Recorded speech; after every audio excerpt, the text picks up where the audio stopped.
is a liar because I also attempted suicide. Wow. Yeah, I did. And like once.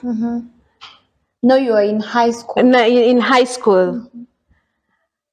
And I'm doing this not even knowing that that's how my dad died. So when I'm going to Form 3, something happened over the holidays. And my mom just told me, and by the way, it's good for you to know that your dad died, blah, blah, blah. So it's like no conversation, no preparation of the news you're going to receive. It's like, yes, that's what happened. It crushed me. Mercy, Mimi going to Form 4, Mimi sikusoma. Me, I just used to cry. Actually, the girls who cleared in Giriambu Girls 1991, if they can't tell, if they hear about Pauline Joraisa, they'll say, that's the girl who used to cry all the time. I could not concentrate. I could not imagine the dad who loved me so much decided to do that. Back then, I didn't see like it's not his wish. It's just an ailment like any other. His state of mind. You don't have an understanding. I didn't have an understanding like I do right now. So I started getting angry with my father. Yes, I was angry because I used to associate poverty with him leaving me. And I used to think it's his fault he left me. But now that I got to know the real reason, I even became more angry with my father, became more angry with everyone. But then I used to have terrible anger issues. Terrible. So you're angry with God? God? First of all, because the explanation is that God took your father. Yes. There comes now the reality of what happened. Yes. I'm angry with even my father. I thought you loved me. Do you know the life I'm living right now because of your decision? Anyway, it created another whole, I cannot begin to explain, another whole season of, so in the grieving process, if you go through it, there's a bargain season. Now it's, you get the news of the shock, the shock, then you accept, you get the shock, then you go to a bargaining stage. Now I'm back again to the bargaining. God, why? Why do you? Why? My father, daddy, why? Why did you do that? Look at the life I'm living right now. Sister, I'll be in America or France. Why did you? Why didn't you stay? Why didn't you? Why didn't you? Fight and don't do that. I was also not taken for any counseling back then. So anyway, I did my 4th form. I got the grades that I got, and now I'm out there. So it is a life that really impacted us negatively. Yeah, it did impact all of us negatively, especially my big brother and myself, because we could understand. No, you knew, like you had an understanding of the life you used to live before. Yes. And the change is evident for you. Yes. Because probably for your younger sister, it's like she really did not get to really live that life. Before. Yes. So for my sister, it has been smooth all the way because she has come, and when she's now getting to know stuff, we're in Kirinyaga. So she's like quickly adapting. Exactly. Even up to today, she knows Kikuyu more than all of us, even the deep Kikuyu. That was her first language. That was her first language. She's very deep in Kikuyu. Some words, even in Kikuyu, I'll be like, you ni kusema nini? She's like, she's okay. So, then there we go back. Mom is still struggling. She's still struggling with the stuff, but she made sure that we got the basic education. Yeah, that's all she could give, right? There's also another key incident that there are actually two, Mercy, that I want to say it's good for for us to go, for even parents and just to allow the grieving process, have a lot of conversations around this person is gone and this is it.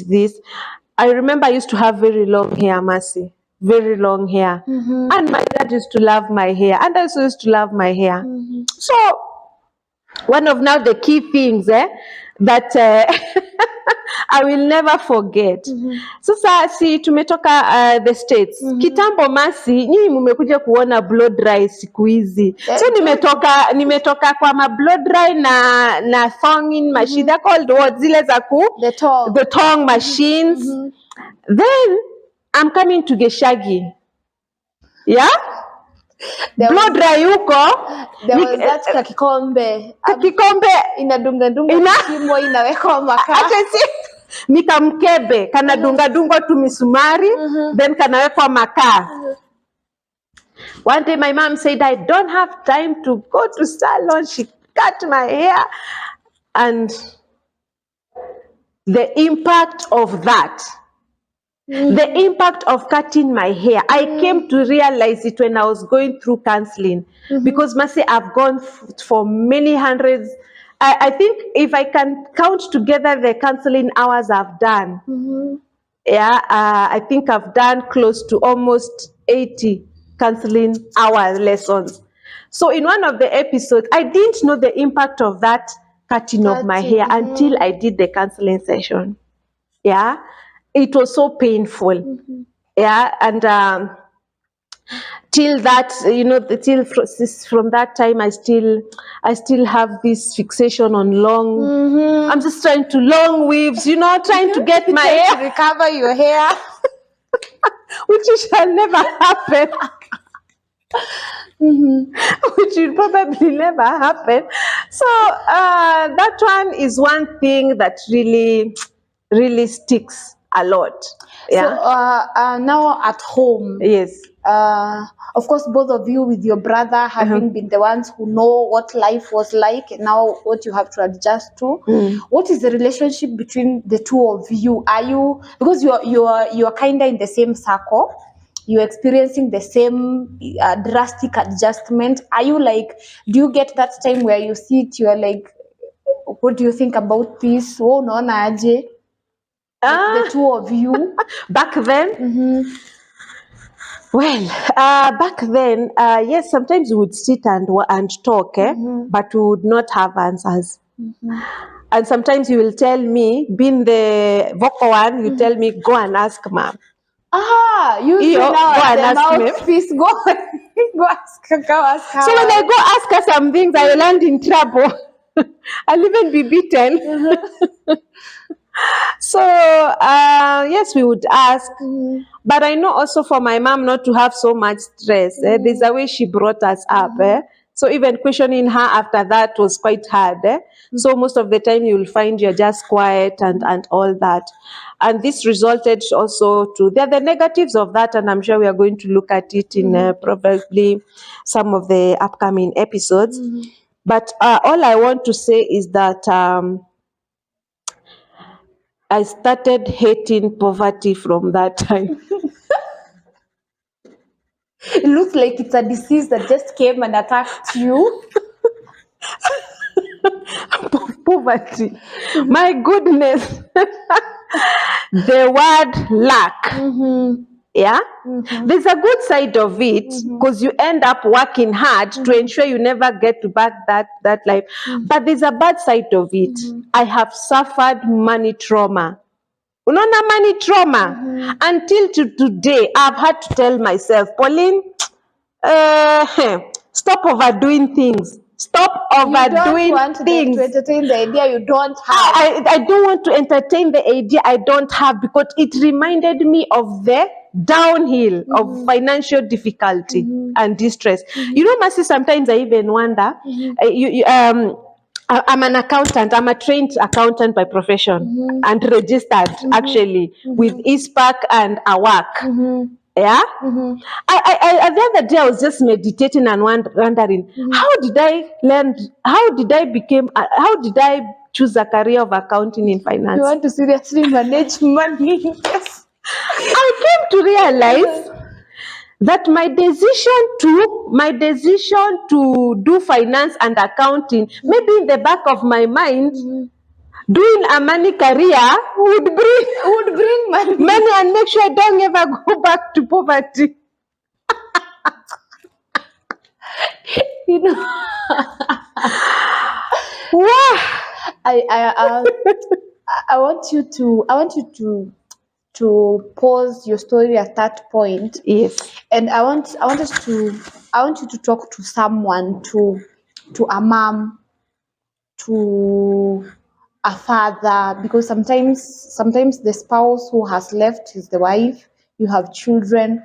I want you to advise, like, what, now knowing what you know right now, what should the transition process be like when a loved one has left? For all those people who are close to them, what like should happen? Good. A very good question and a very key question. In case of a demise of father, parent, or whoever, I say you grieve according to how the relationship you had with the person. You grieve according to, how you related, the age, and all those things. It is very important for parents to allow, if it's children who have lost probably a mother or a father, don't assume that this is a kid. Let them go through the grieving process. Let them take them to counseling. If it is not a professional counselor, probably a church set up counseling. Don't assume. You know what happens is these kids, I'm speaking this as giving my experience. You keep quiet with stuff, you don't talk about it, and it continues bringing a lot of distress, mental distress, a lot of it, there are so many things, and now it transits to now post-traumatic stress disorders. You are being unable to live beyond the past, being unable to overcome that awful experience of a loved one. What I would say, let parents, in case a parent, one of the parents dies for whatever reason, let's take them through, walk with them the process of grief, so that they can move from the shock period when they learn the news to the acceptance stage, which is the final stage of healing and letting go. Very important to have individual counseling with each of the kids, and also a group counseling as a family. Get to know the feelings of the children and help them. Otherwise, it will resort to prolonged grief, complicated grief. And I'm saying this because I know of a case when I was doing some of my counseling personally. I was like, I am unable to, I kept asking my counselor, why am I still grieving my dad? And now I'm in my 40s, and he died so many years ago. So he gave me a story of a lady who her dad, the lady was in her 70s, and her father died at the time of emergency. There was a time before we got independence. There are those people who used to go to the Mau. They used to go to the they used to go where? To the forest. To the forest. So this lady, when she was young, her dad was part of the fighter, the people who used to go to the forest. He went, told her bye, but he never came back. He died.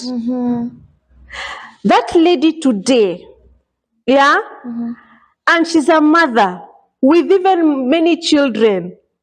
He was taking her through counseling, the time I was being taken through counseling. So she had grieved for over 60 years. 60, Mercy. 60.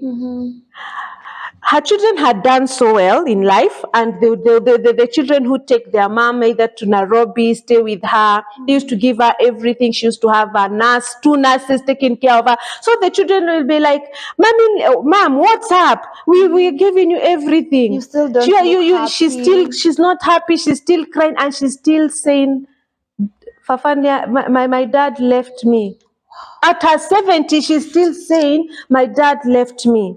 60 years of grieving. I'm saying this I'm telling this to say, grieving can be very complicated and prolonged. Nobody needs to grieve for 60 years. True. I don't know whether that mom is still alive or not. And I remember they said, the counselor told me, he told the rest, go all of you, we want to just sit with this, your mom under a tree. So when she sat with this counselor, the first thing he told her, talk about dad. Yes. Talk about your father. She cried. She cried for a continuous 30 minutes. Ile sobbing. I miss my dad. And it's a dad who left her when she's 10, she's now 70. Can you imagine the impact of not dealing with grieving? Yes. And can you imagine the kind of life? She didn't live a happy life. She didn't live her full life because she was still holding on to the past of her dad. So she cried, and that is now when she got healing. Yeah? But the children dad went. And another thing I want to say, people grieve differently. Don't judge. Ati we unalia sana, si alienda kitambo nini? No. I keep saying, have compassion. People grieve differently. Yeah, walk with the person, give them a safe space. Don't judge them. Let them cry out. Let them express. Yeah, it is at that time that they are able to grieve and to let go. There's a part to let go, and just remember the person as a good memory without pain.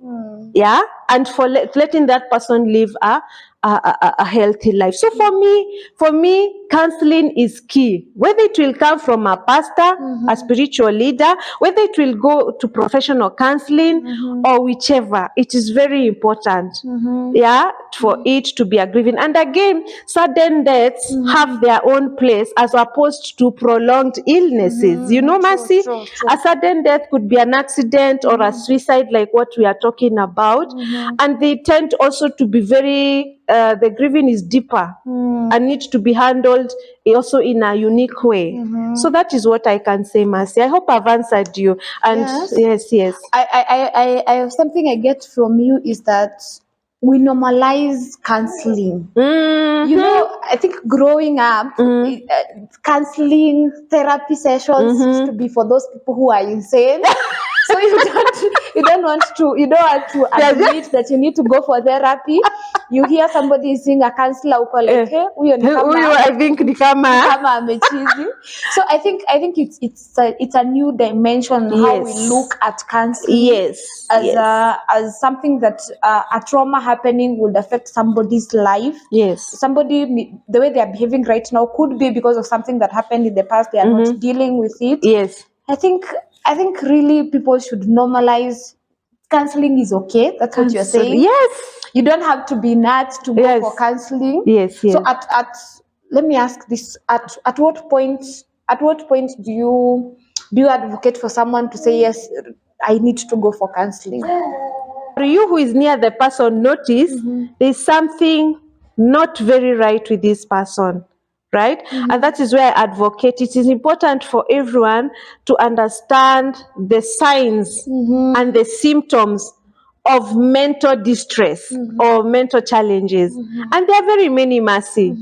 Yeah? Tell us a few. So I see crying continuous for no reason or with reasons.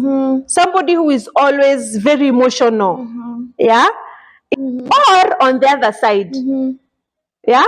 Who laughs can laugh and control, even peke yake laugh.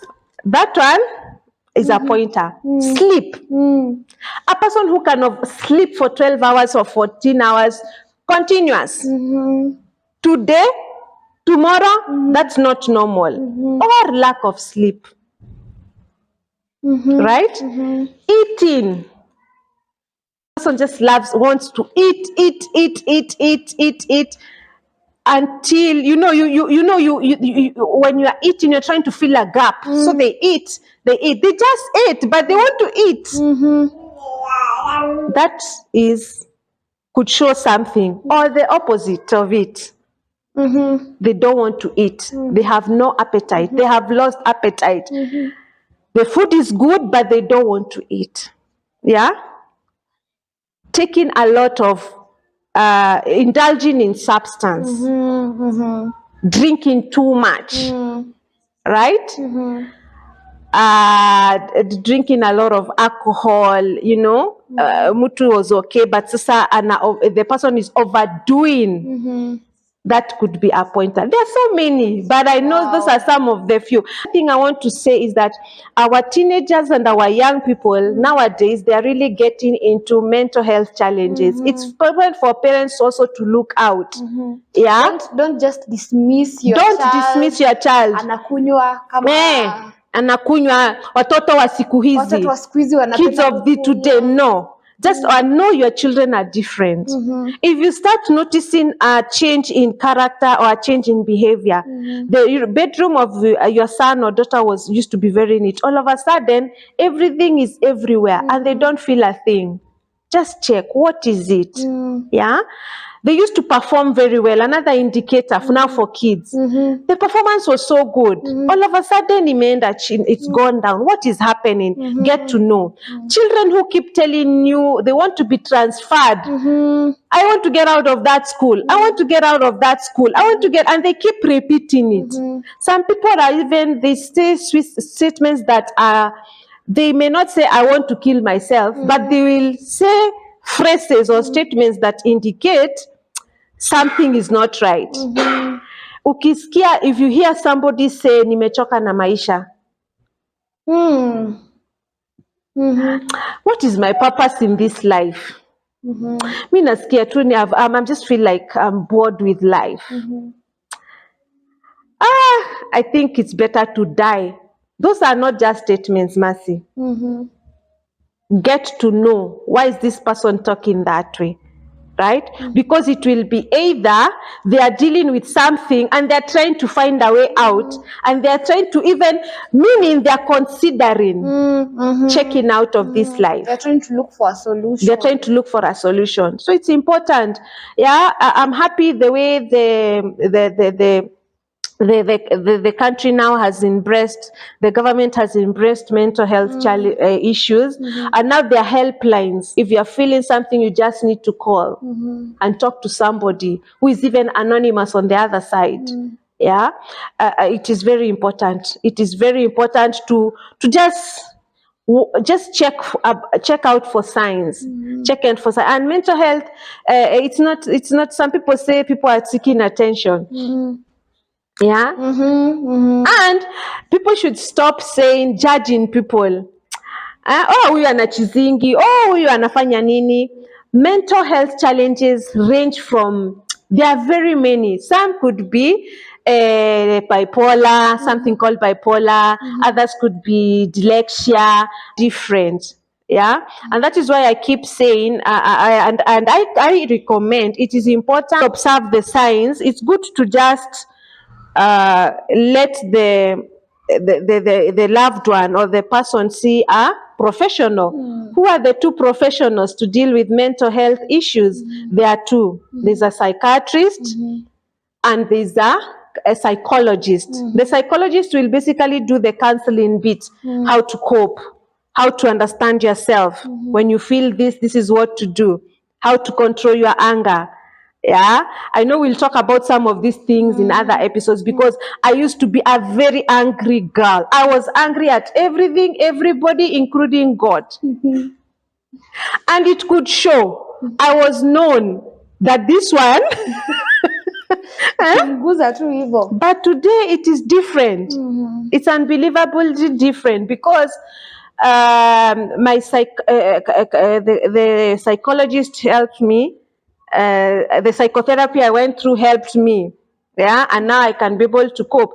Psychiatrist is the person who will be able to diagnose what type of mental disorder is this, and recommend the proper medication, and also probably give you life skills. I don't know whether you've watched some of my videos where I'm talking about the happy brain chemicals. I know we'll look at that at a later date. By the way, guys, you need to watch that. she has a TikTok channel where she's done these chemicals. I got to know that there's a happy chemical called dopamine. Yes, I have not forgotten that one. You need to check her out at Pauline underscore Juraita. Please check into that TikTok. You'll find some of these snippets of the things she's talking to us about. And I'm sorry, but we have to cut it at that. Very many things to learn from today's episode. When you see somebody doing something to the extreme, either to the good side or to the negative side, that's an alarm. She's told us that's an alarm. That person needs to go through a mental checkup. So don't think mtu anakulanga sana. You think probably it's just normal. Be careful, be keen. As parents, be keen to children, be keen to people around you, your friends, your family. Get to know, is this behavior really normal? Want to understand where this behavior is coming from. Yes. And that's amazing. I have personally really learned a lot, and I hope you too. And you have a question, kindly drop it in the comment section. I will make sure she answers that question for you. Like this video, share, and of course subscribe to this channel. Where else will you get insights about how to deal with your mental health? Ni wapi utajulia ati mtu mwenye anakula sana, mtu mwenye analala sana, mtu mwenye anacheka sana, mtu mwenye analia sana? See, attention, this person has a problem. So subscribe to this channel so that you get to understand more. So until next time, it's bye bye from us.